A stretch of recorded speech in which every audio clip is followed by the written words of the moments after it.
I spoke about was the journey that we're on to try over the next 4 to 5 years and beyond to use information technology and data much more effectively across the health and care system.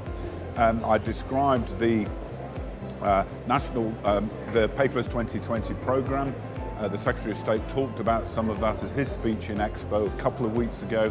I talked about the fact that there's money now attached to it. We've got 33 programs that are resourced and so on. And I described it in I described it in 4 ways, themes really.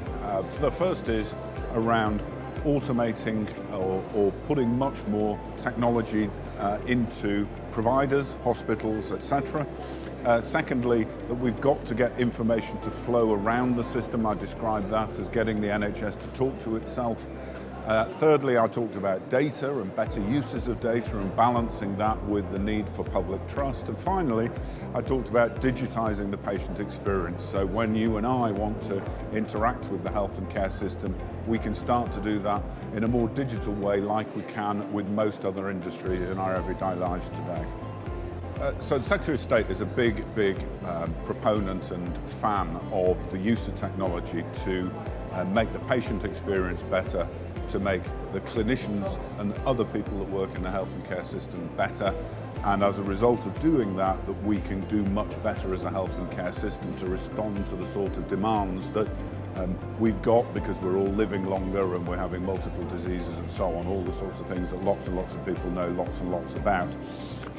I think the big challenge we face is really, it's kind of a twofold challenge. The first is just the scale of it. We're talking about a huge enterprise called the health and care system. Over 2 million people work in it, million plus in the NHS, one of the largest employers in the world. And if you think about it, just a single hospital is a large organisation, and there are 200 of them. So the scale is an issue, obviously.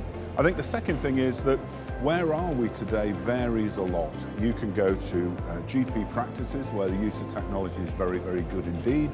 Bob Wachter described that as world class. You can go to hospitals that are very good in their use of technology, and you can go to others that are not at all. So the variability and the fact that we've got to bring everybody progressively up to a similar high standard over the next few years is the other aspect of the challenge. This is the 3rd time I've been here, and it's buzzing much more than it was last year and much more than the year before. So that's a great thing because people are starting to engage much more. I think the agenda is very much that technology is really important as we try and change the health and care system. So I think that's the most important thing, and getting people to talk about it has got to be a great thing.